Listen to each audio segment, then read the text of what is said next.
rock y territorios, derribando el metro cuadrado.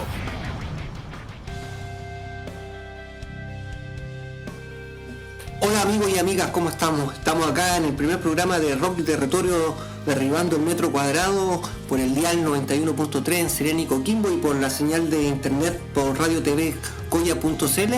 Nos pueden encontrar también en las distintas redes sociales. Cuando son exactamente las 3 de la tarde de este miércoles 16 de agosto, damos inicio a este primer programa. Mi nombre es Piero Santoro, soy miembro de la Asamblea contra la Ruta del Saqueo y voy a estar acompañado de... Eli Jiménez Cortés. Yo soy parte del colectivo El Quintral, que es un colectivo de investigación militante que trabajamos el tema de los conflictos territoriales asociados al avance extractivista, principalmente en las tierras del norte semiárido. También soy parte de las asambleas contra las rutas del saqueo, que es una articulación de diversas asambleas y medios de información alternativa de Argentina, Brasil, Colombia, Uruguay, Chile y Gualmapu. Les quería contar, para dar inicio a este programa, que nuestro objetivo es generar un espacio de conversación, un espacio de análisis crítico y situado del avance depredador de las dinámicas extractivistas en las tierras del norte semiárido. Vamos a ir combinando esta discusión con una muy buena selección de temas musicales. Para eso les vamos a presentar bandas de rock, algunas que son de este territorio, pero también vamos a ir compartiendo temas musicales de bandas de otros lugares. Exactamente, Rock y Territorio va a tener distintas secciones, igual que van a poder disfrutar y reflexionar, al igual que nosotros en esta conversación. La primera sección es la conversa de la semana, donde se va a analizar los conflictos territoriales que existen en la zona.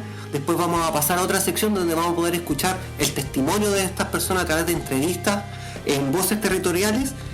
También vamos a tener un resumen noticioso en un noticiero extractivista que va a dar cuenta sobre cómo van avanzando las distintas resistencias en la zona, y vamos a terminar con un diccionario del despojo, el cual nos va a hablar sobre los distintos conceptos que vamos a ir acá hablando y analizando junto a Eli. ¿Te parece, Eli, si pasamos a ver ahora un primer tema musical antes de entrar a la primera sección de la conversa de la semana? Sí, contarles que el primer tema es una banda de rock local que se llama Culebrón Rock. Culebrón Rock es una propuesta musical de rock contemporáneo que integra distintos estilos, incluyendo lo popular, con letras y temáticas más relacionadas a la poesía.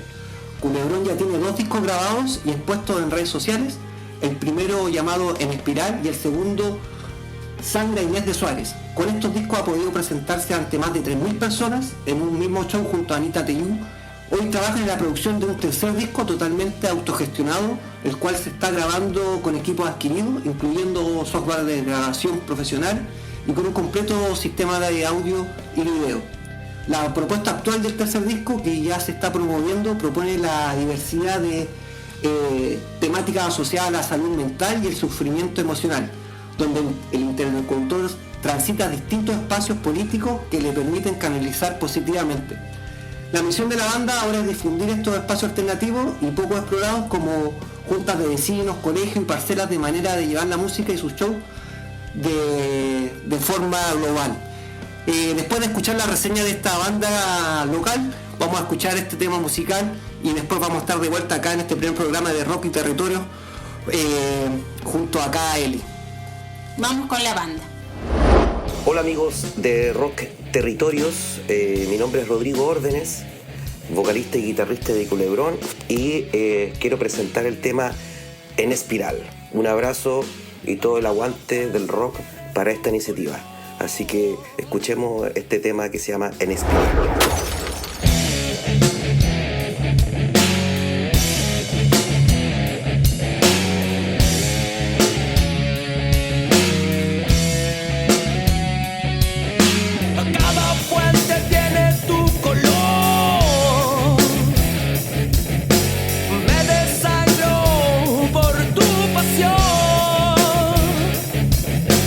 Tus venas las corro suavemente me sumerjo en tu néctar. Nace un nuevo día aquí contigo. Son tus manos que se arrastran en espiral, en espiral.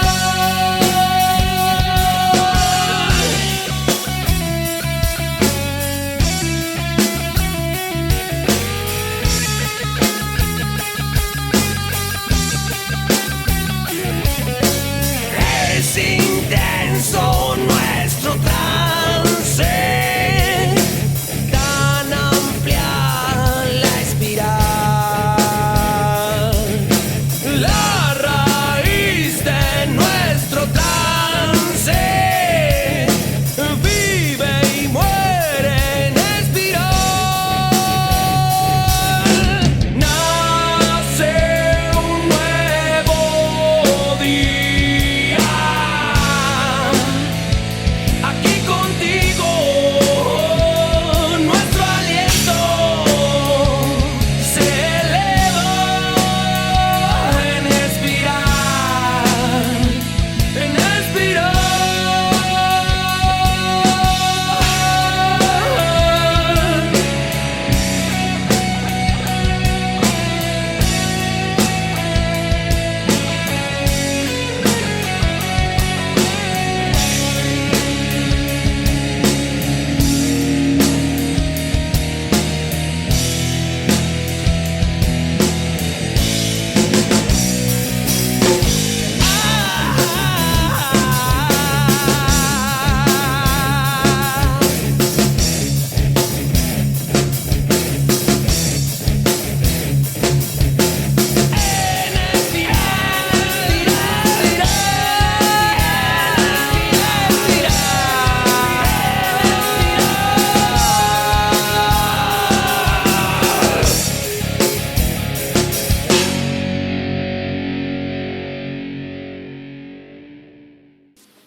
Bueno, estamos acá de regreso después de escuchar al Culebrón Rock, cuando son las ya pasadas las 15 horas.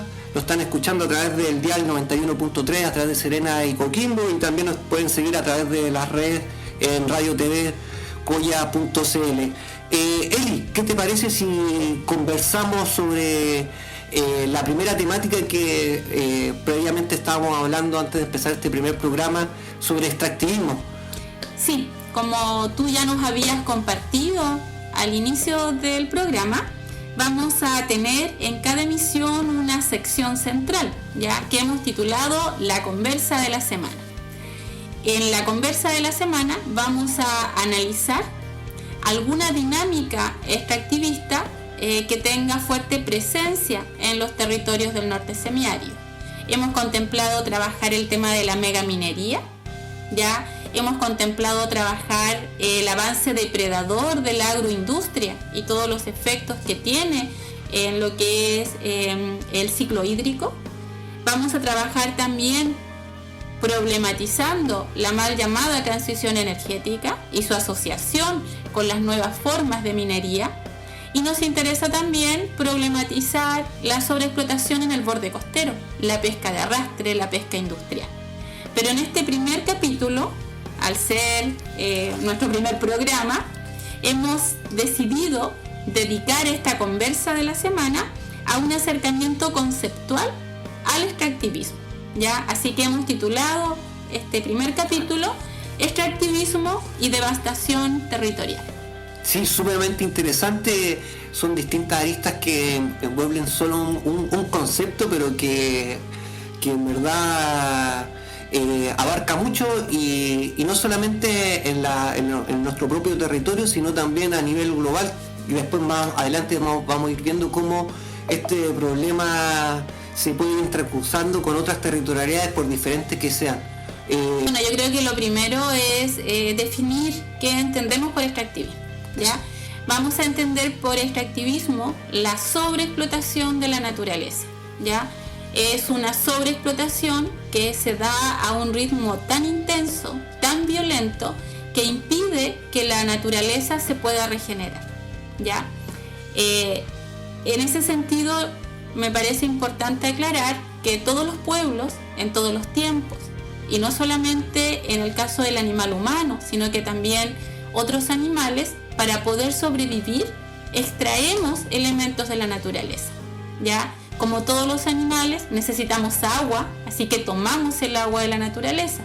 Pero el animal humano también necesita alimentos que toma de la naturaleza, necesita minerales que toma de la naturaleza. Y eso es una constante en la propia historia de nuestra especie. A eso le vamos a llamar prácticas de extracción, ¿ya? Pero hay que diferenciar aquello de lo que es el extractivismo. Porque en el extractivismo lo que se extrae no está orientado a satisfacer nuestras necesidades, sino que está orientado a la acumulación de capital. Se extrae de forma intensa más de lo que se necesita. Y eso obviamente genera devastación territorial. Eso impide que la naturaleza pueda cumplir con sus ciclos biológicos, con sus ciclos ecológicos. Por ejemplo, el extractivismo asociado a la megaminería del oro. El extractivismo asociado a la megaminería del oro. El oro tiene muchos usos, ¿ya? E incluso el oro tiene usos asociados a la medicina. Claro. ¿Ya? Y uno podría plantear la necesidad de poder acceder a ese elemento. Sin embargo, cuando entramos en dinámicas extractivistas, se genera todo un negocio en torno a la explotación del oro, sin tener otra función que acrecentar las dinámicas de concentración de capital. Entonces yo quería dar ese ejemplo para poder distinguir lo que es la extracción que como animales necesitamos realizar sobre la naturaleza para poder sobrevivir como cualquier otro animal, de lo que son las dinámicas extractivistas, ¿ya? Que no están orientadas a la vida, sino que están orientadas simplemente a acrecentar las ganancias de grupos empresariales que de esa forma se enriquecen y empobrecen a grandes poblaciones en los territorios en los cuales operan. Eso yo creo que era importante. Sumamente interesante, de hecho esta es la punta de iceberg de un gran tema, donde más adelante Eli nos va a ir contando sobre los tipos de extractivismos que hay y cómo se va adentrando en los territorios y cómo va cambiando no solamente su ambiente, sino también sus dinámicas sociales, entre otras cosas. Sí, sobre eso, yo creo que también es importante aclarar que cuando hablamos de que el extractivismo es una sobreexplotación, hay que pensar que eso incluye también la naturaleza humana. Por ejemplo, con dinámicas muy intensas de explotación laboral, largas jornadas de trabajo, cuerpos humanos expuestos a enfermedades asociadas al extractivismo, ¿ya? Que ni siquiera terminan en una generación, sino que son enfermedades que se van heredando. Entonces ahí también hay una sobreexplotación. Dinámicas económicas asociadas al extractivismo que generan estas cadenas de endeudamiento en la cual las personas muchas veces no logran conciliar el sueño debido al estrés de las deudas. Y eso también está englobado dentro de lo que hablamos de sobreexplotación de la naturaleza. Entonces yo quería igual focalizar ese punto. El extractivismo, las dinámicas extractivistas no solo sobreexplotan la naturaleza no humana, sino que también depredan la vida humana de múltiples maneras. Exacto. Me parece que eso es sumamente importante porque nos obliga a reconocer una vez más que también somos animales, ¿ya? Que también somos parte de la naturaleza. Es verdad, somos parte de la naturaleza. ¿Te parece, Eli, que continuemos esta interesante conversación después de escuchar este segundo tema de este grupo como Culebrón Rock? Culebrón Rock. Así que ahí vamos con un tema nuevamente y de vuelta continuamos con la conversación. Amigos de Rock Territorios, Soy Rodrigo Órdenes, compositor de Culebrón, y quiero presentarles Pascualama Sedrena tu Dios. El tema trata de todo lo que significa la destrucción de nuestros territorios, la destrucción de nuestros valles, de nuestra ecología, de nuestro ecosistema, la destrucción emocional también. Son los tiempos en los que estamos. Así que Pascualama Sedrena tu Dios.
Después de escuchar ese tema musical, estamos acá en el dial 91.3 En Rock y Territorios, derribando el metro cuadrado, estamos acá junto a Eli conversando sobre el concepto de extractivismo.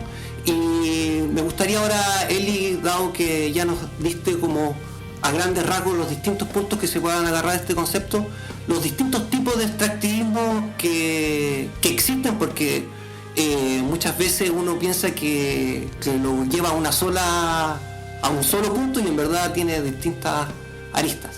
Sí, cuando hablamos de dinámica extractivista en el norte semiárido, generalmente lo asociamos con la megaminería, ¿ya? La megaminería es una forma de extractivismo, ¿ya?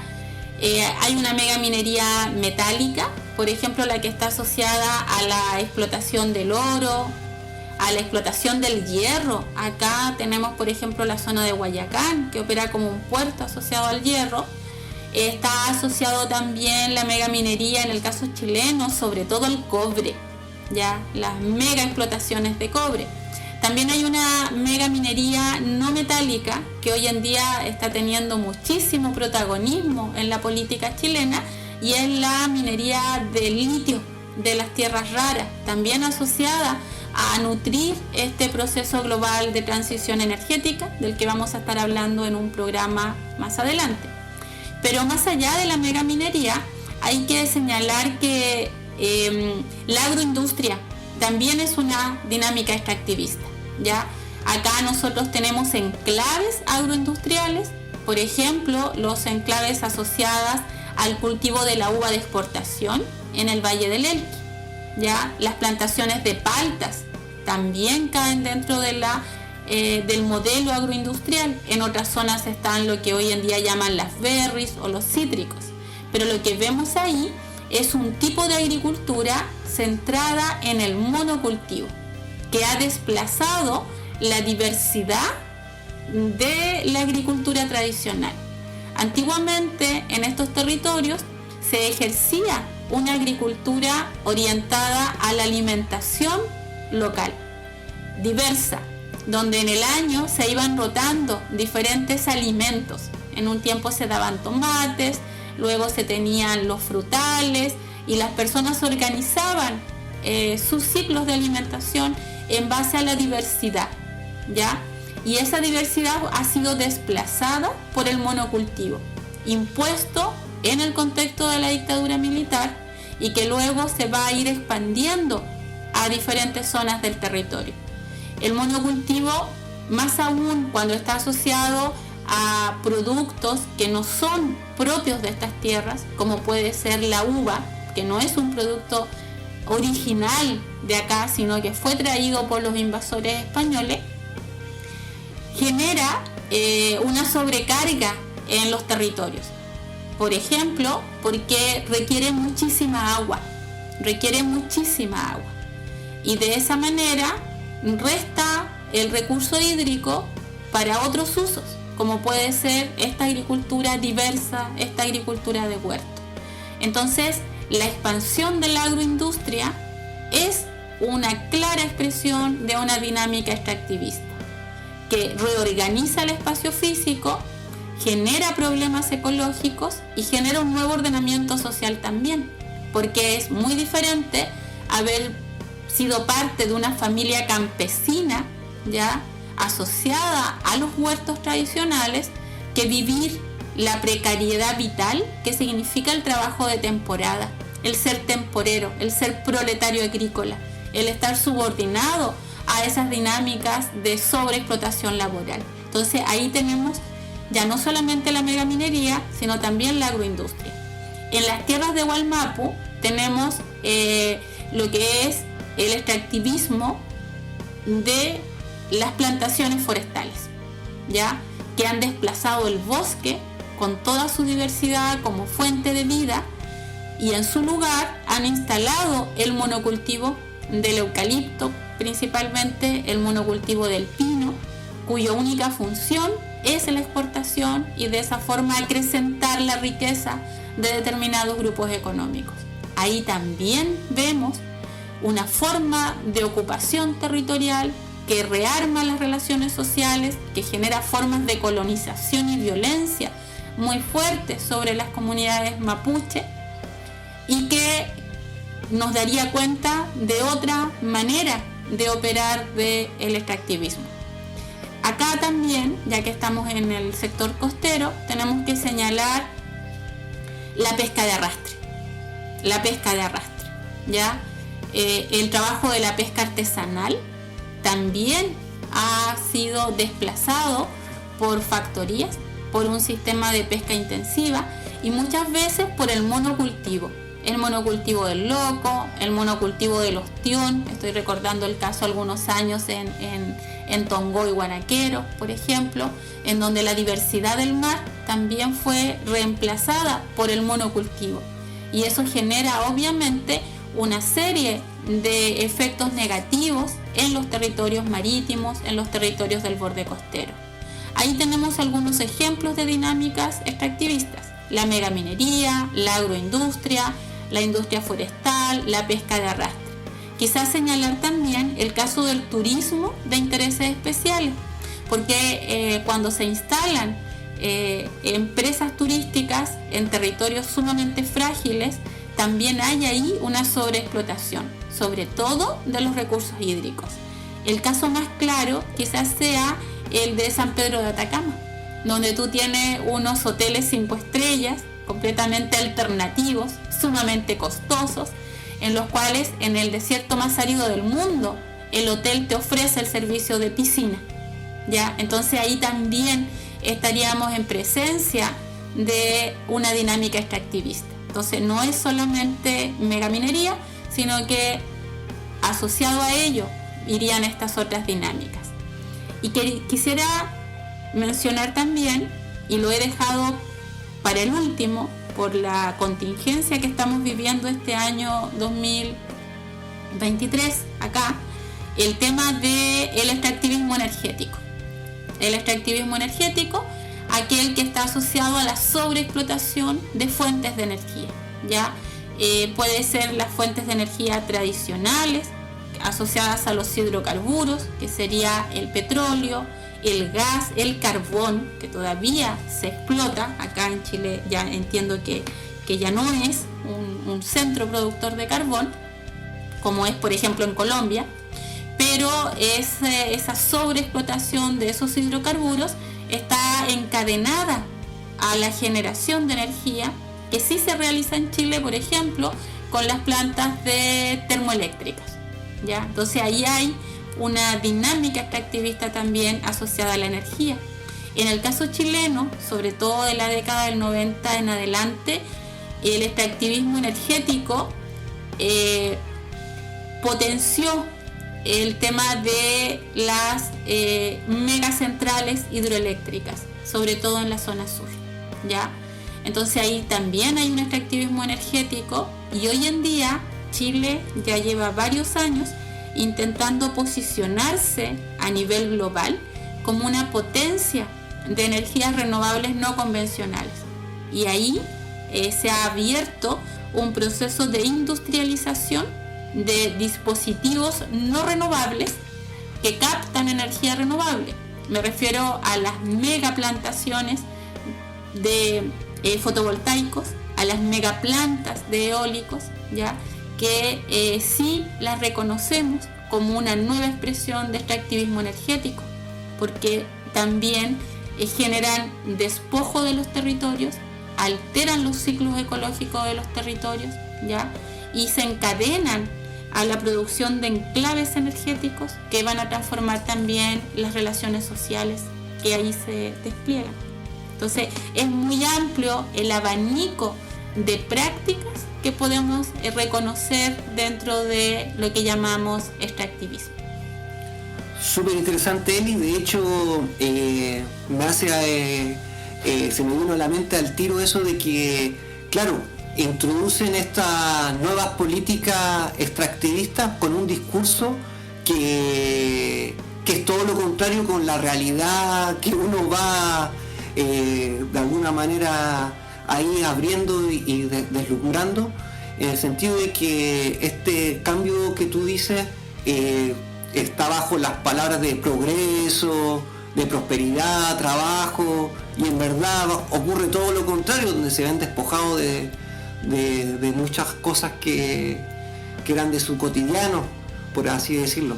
De hecho, en ese mismo punto, Eli, te iba a decir, pasando a nuestra siguiente sección de noticias extractivistas, el fin de semana tuviste la oportunidad de ir al territorio de Huasco y sacar algunas entrevistas. ¿Te parece si escuchamos algo de ello? Sí, vamos a escuchar una pequeña nota ya con Pilar, ya, de una organización que se llama Huasco Sin Relaves. Yo les quería comentar que Huasco ha sido definida externamente, digamos, como una zona de sacrificio.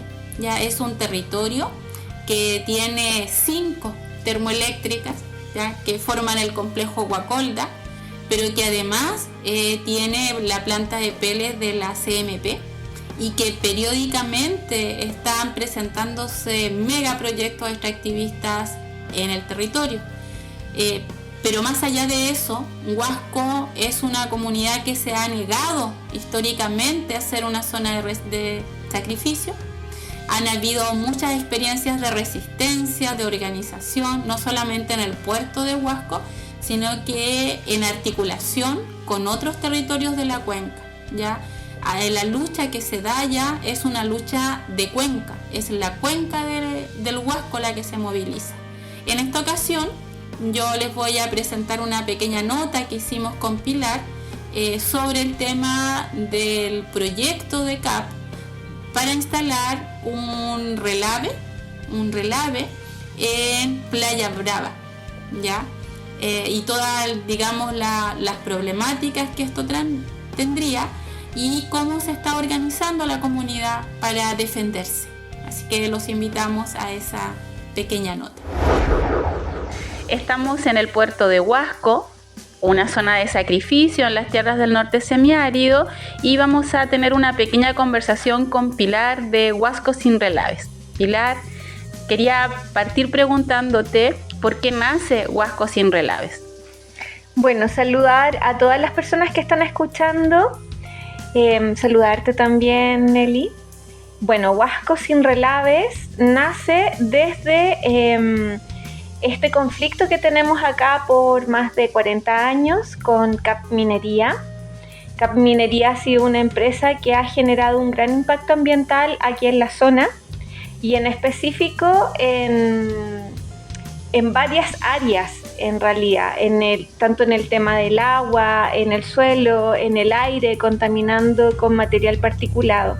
Pero Huasco Sin Relave nace desde esta instancia de cierre del relave que tiran al mar en CAP Minería por más de 40 años y en este conflicto que surge desde esta iniciativa de tener que sacarlo del mar y lanzarlo en tierra, dejándolo a 2 kilómetros del puerto de Huasco. Y algo que nosotros como comunidad vemos que es tremendamente perjudicial, viene a agravar nuestra situación ambiental, que ya de por sí es tremendamente conflictiva con esta empresa y también las termoeléctricas que tenemos al lado. Este relave vendría a quedar instalado al lado incluso del depósito de cenizas de la termoeléctrica Guacolda. ¿Cómo ha sido el trabajo hasta este momento de la organización? ¿Qué acciones han emprendido? ¿Qué tipo de prácticas, digamos, de resistencia se han desplegado hasta el momento? Bueno, ha sido bastante complejo el poder enfrentar esta situación, ya que todo el aparataje legal, jurídico, político, igual está a su favor.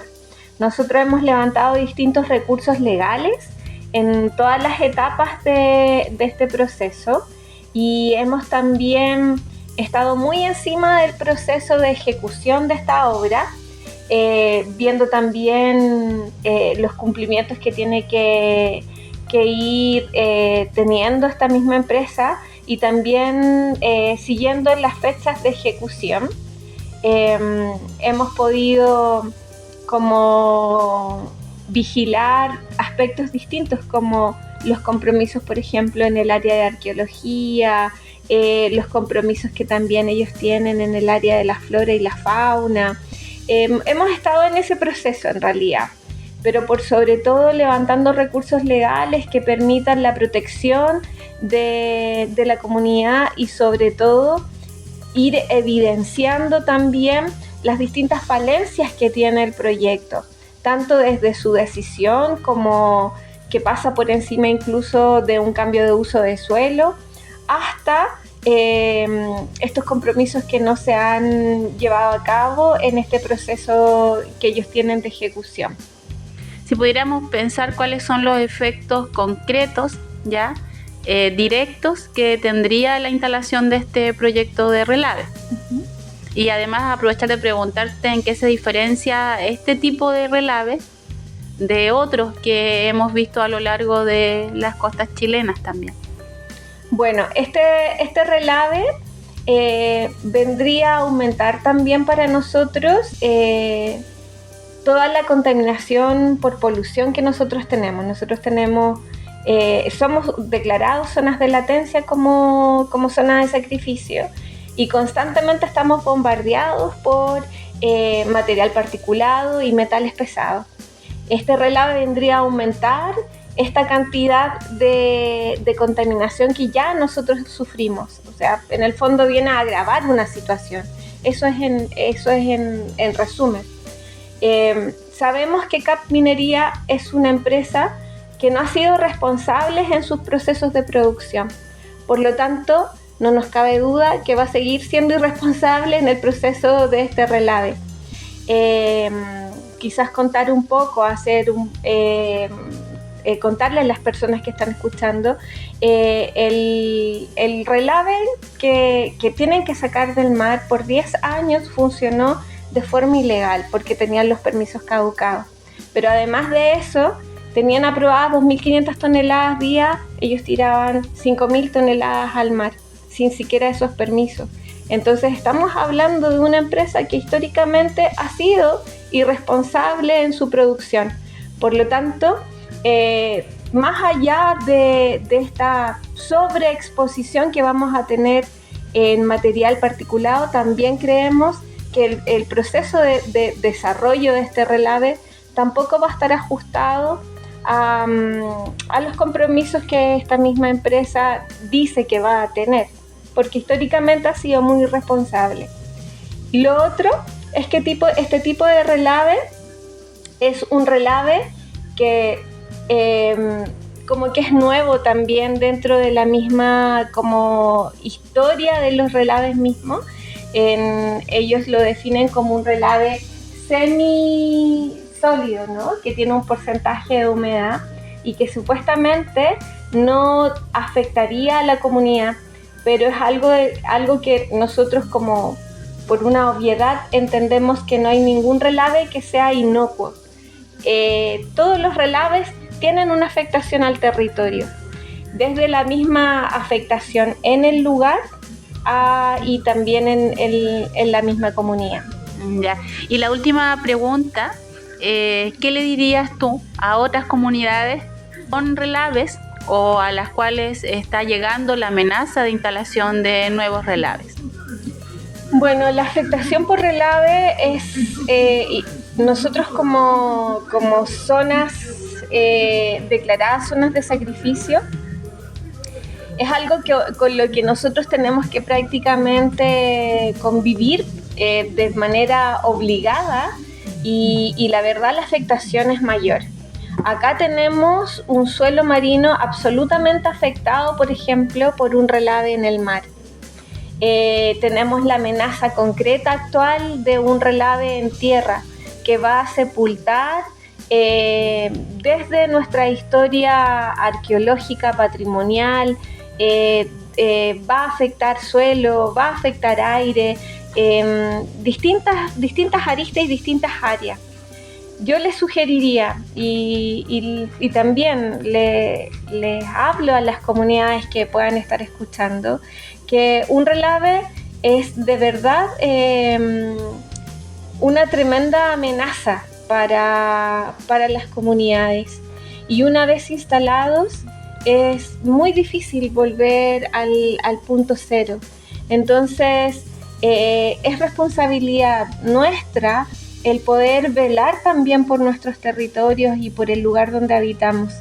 Y desde la organización, desde ese amor que uno le tiene al territorio, los insto también a involucrarse en esos procesos, a vigilar también qué es lo que se está proyectando para los territorios que generalmente no tienen nada que ver con el lugar donde se instalan, sino que tienen que ver con otros intereses. Generalmente lo que al territorio le importa es algo que se invisibiliza, es algo que se minimiza también. Entonces, instarlos a que estén atentos, a que por favor se informen, lean. No hay relaves que sean inocuos, generalmente son acciones que afectan tremendamente el lugar donde se instalan, y sobre todo afectan la salud, afectan de distintas maneras, como lo decía recién. Gracias, Pilar, y gracias también a Huasco Sin Relaves por esta pequeña entrevista.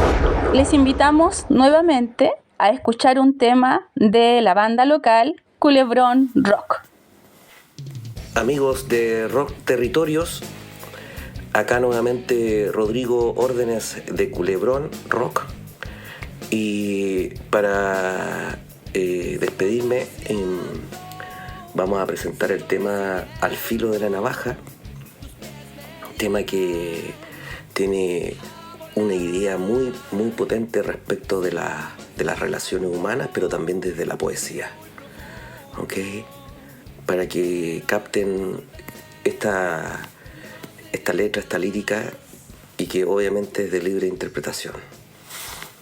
Un abrazo para todos y aguante todo lo que se viene para ustedes, para nosotros, el 2023.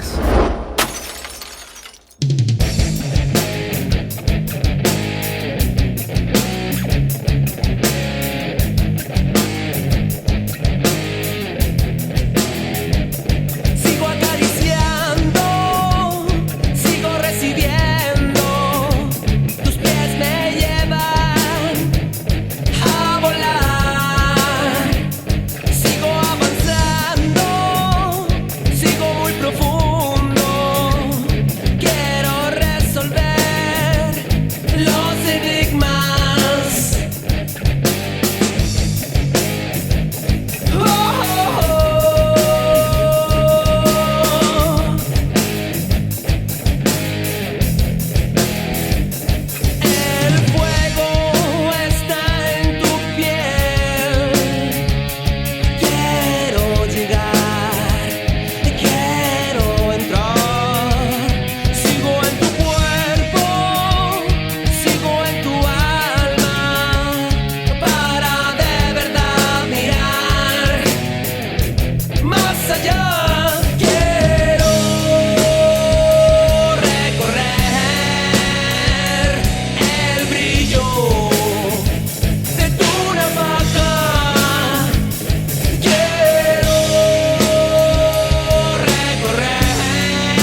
volvemos luego de este tremendo tema de Culebrón Rock para dar inicio al noticiero extractivista. Barrick nuevamente amenaza la cuenca del Elqui. En julio de 2023, la empresa canadiense Barrick Gold, a través de su filial Barrick Conosur, ha ingresado a tramitación ambiental el proyecto Minera Campanario, ubicado en la parte alta de la cuenca del Elqui, en las cercanías de la recordada Mina El Indio. Se trata de un proyecto de prospección para evaluar el potencial de mineralización de la zona. En concreto, se proponen 116 sondajes, con una profundidad de 350 a 500 metros y una duración promedio de 30 días cada uno. Las obras de sondaje consideran una inversión de $36 millones. De esta forma, Barrick amenaza nuevamente la cuenca del Elqui. Hay que recordar que hace pocos años la empresa anunció en la misma zona el proyecto Alturas, el que a la fecha aún no se ha concretado. Proyecto que despertó un enorme rechazo por parte de las comunidades que habitamos la cuenca. Paralelamente al ingreso a tramitación ambiental de este nuevo proyecto, el proyecto Minera Campanario, la Barrick también ha anunciado que se encuentra trabajando una nueva propuesta para Pascualama, con la intención de volver a tramitar este proyecto tanto en Chile como en Argentina. Estos anuncios dan cuenta de una nueva ofensiva de Barrick contra nuevos dos territorios, aprovechando las facilidades y oportunidades asociadas al modelo corporativo de transición energética implementado por el Estado chileno. Es muy importante tener claro que la manera como se está implementando la transición energética a nivel global ha generado una enorme demanda de minerales, sobre todo de lo que se conoce como minerales críticos, por ejemplo, el cobre, el oro, y eso ha abierto nuevas oportunidades para la megaminería. En el caso chileno, por lo tanto, tenemos que pensar, mientras más avance el proceso de transición energética, la implementación de energías renovables no convencionales también va a aumentar de forma muy notoria el extractivismo megaminero.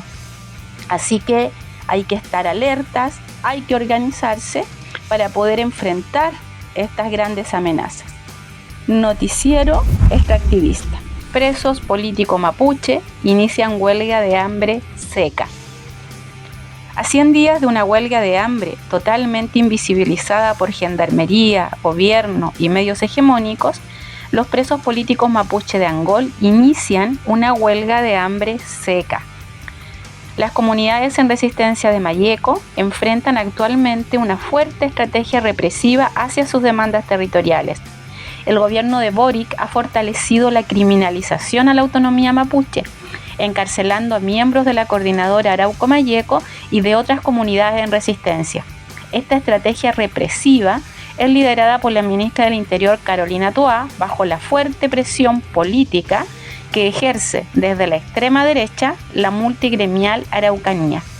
En este contexto, Gendarmería ha reducido los derechos conseguidos por los presos políticos mapuche, prohibiendo, por ejemplo, la realización de ceremonias y el ingreso de alimentos típicamente mapuche. Todo lo anterior ha sido un duro golpe a las comunidades en resistencias de Mayeco, las cuales hoy en día tienen una cantidad histórica de presos políticos. Esta huelga de hambre demanda el regreso de los presos políticos mapuche a la cárcel de Angol. Además, se denuncia la abultada condena en contra de Joaquín Millanao y se pretende visibilizar la fuerte militarización asociada al continuo estado de excepción que ha decretado este criminal gobierno de Gabriel Boric. Hay que estar muy atentos, muy atentas a lo que ocurre en las tierras de Wallmapu. No podemos ser cómplices de esta nueva ofensiva de violencia estatal sobre esos pueblos. Noticiero extractivista. Bueno, y pasando la cordillera, la noticia es: integrantes del tercer Malón de la Paz de Jujuy se encadenan en tribunales. Esto ocurre en Argentina. En Argentina, intensas movilizaciones rechazan la reforma constitucional que impulsó el gobierno de Jujuy, sin respetar la consulta previa con los pueblos originarios, como está dispuesto en el convenio 169 de la Organización Internacional del Trabajo. Esta reforma coloca la propiedad privada por encima de la posesión ancestral y la propiedad comunitaria de los pueblos originarios, haciendo que quienes tienen posesiones de ancestral data o con títulos comunitarios se transformen por la magia de una norma en ocupas de las tierras que habitan. Bajo la consigna "abajo las reformas, arriba las vipalas", las comunidades del territorio denuncian el colonialismo, la usurpación, el despojo y la contaminación que vienen padeciendo y que se intensifica con esta reforma. Es importante señalar que la reforma genera las condiciones políticas para el avance extractivista en un territorio que forma parte del mal llamado Triángulo del Litio. Jujuy se niega a ser zona de sacrificio. En este contexto, las comunidades en resistencia han organizado el Tercer Malón de la Paz para visibilizar su lucha y exigir la intervención del gobierno federal.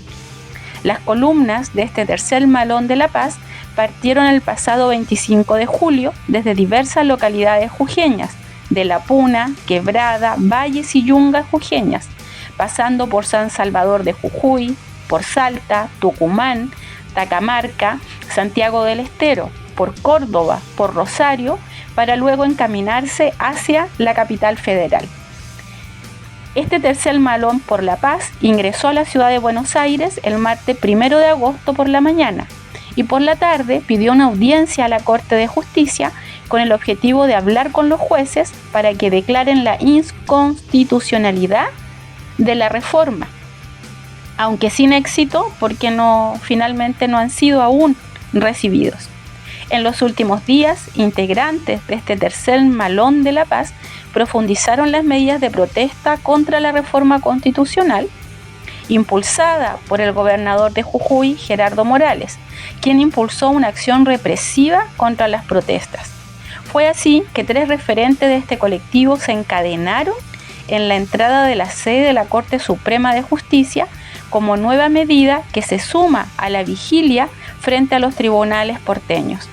El comunero de la comunidad de Sayate Oeste, Marcos Tinte, el integrante de la comunidad Cueva del Inca, Walter Condori, y Lucas García, de la comunidad de Santo Domingo, se encadenaron tras vallas custodiadas por efectivos policiales. Diversas asambleas y organizaciones territoriales, junto a medios alternativos, han apoyado las manifestaciones, mientras el gobierno ha desplegado sus órganos de represión con una inusitada violencia, imponiendo el terror sobre las familias jujeñas y sus redes de apoyo en Buenos Aires.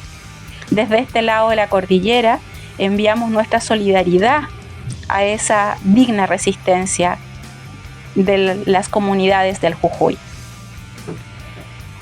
Damos por cerrado el noticiero extractivista y les invitamos a escuchar una interesante grieta reflexiva. Noticiero extractivista. Desalambrar la palabra para hacerla circular e irrumpir el silencio neoliberal, cahuinear, tensionar y sabotear la paz instalada por el poder mantendrá las grietas abiertas, fertilizará las rebeldías desde las conversaciones no mediadas por la tecnocracia estatal. Continuamos luego de esta grieta reflexiva, ya para comenzar a cerrar el programa con avisos, invitaciones, anuncios de próximas actividades. Partimos con Encuentro Extractivista organizado por Diario El Día. Este jueves 24 de agosto, Diario El Día, el diario fascista de la región de Coquimbo, realizará el conversatorio Proyectos Mineros Emergentes con un enfoque sustentable para la región de Coquimbo, parte de su ciclo de desayunos por el cambio climático. La actividad es patrocinada por Minera Los Pelambres, de Antofagasta Mineral, Sidere Coquimbo y el Magíster en Administración de la Universidad Católica del Norte. La actividad se desarrollará desde las 9:30 horas en el Salón Bahía del Enjoy Coquimbo. Compartimos este aviso porque hay que estar atentas a este tipo de eventos. Es urgente informarse y entender cómo opera el extractivismo en nuestros territorios. Tenemos que conocer sus estrategias para poder pensar y organizar nuestras resistencias. Así que muy atentas a todo este tipo de eventos que promueven la violencia extractivista sobre estas tierras. También les queremos hacer una muy buena invitación, sobre todo a quienes hoy hayan quizás conocido a Culebrón Rock, gracias a nuestro programa, ¿ya? Para que compartan el avance de su tercer disco en un evento que se realizará en la parte alta de Coquimbo. Efectivamente, este sábado 19 de agosto, Culebrón Rock compartirá nuevos temas en un avance de su próximo álbum. La actividad tiene el objetivo de reunir fondos para el proceso de producción de su nuevo disco. En la ocasión, también se presentarán las bandas locales Inmanente Rock Form, Boreal Band y Electro Rock Espacial, además de la presentación de Monitos del Monte Clow. La invitación es a un evento de rock familiar, con bandas del territorio y un sabroso bajón chango. Culebrón Rock les espera este sábado desde las 14 horas en el Centro Cultural Café del Perro, ubicado en Remanso número 10, parte alta de Coquimbo, a un costado de la Plaza Víctor Jara. Y en La Serena continúa el ciclo de conversatorios de la Coordinadora El Terral. La Coordinadora El Terral, que es un espacio de articulación de individualidades y colectivos anticapitalistas y antiautoritarios, invita a su ciclo de conversatorios, una larga y angosta sala de espera, 50 años de neoliberalismo. Este ciclo de conversatorios busca potenciar posicionamientos críticos y situados, capaces de subvertir las estrategias pacificadoras del poder constituido. En un complejo momento histórico, cuando el criminal gobierno de Gabriel Boric actualiza el legado pinochetista con leyes represivas y políticas que fortalecen la violencia extractivista. En tiempos de desinformación e individualismo neoliberal, la invitación del Terral es a informarse con compas de lucha, compañeros y compañeras de clase, con quienes podemos compartir saberes y experiencias para aprender en colectivo, desbordando de esa manera los cauces de la política institucional y también las redes del capitalismo académico. El próximo conversatorio lleva por título Neoliberalismo y conservadurismo en la educación chilena y será realizado por Cristian Matamoros Fernández. La actividad se realizará el jueves 24 de agosto en el Liceo Marta Brunet. Esto es en Avenida Diaguita con Pedro Pablo Muñoz en el centro de La Serena. Nos despedimos y recuerde escucharnos todos los miércoles de 15 a 16 horas en el www.radiotvcoya.cl desde cualquier territorio y en la 91.3 FM en La Serena y Coquimbo. Síguenos en @rockyterritorios.dmt2. Rock y Territorios, derribando el metro cuadrado.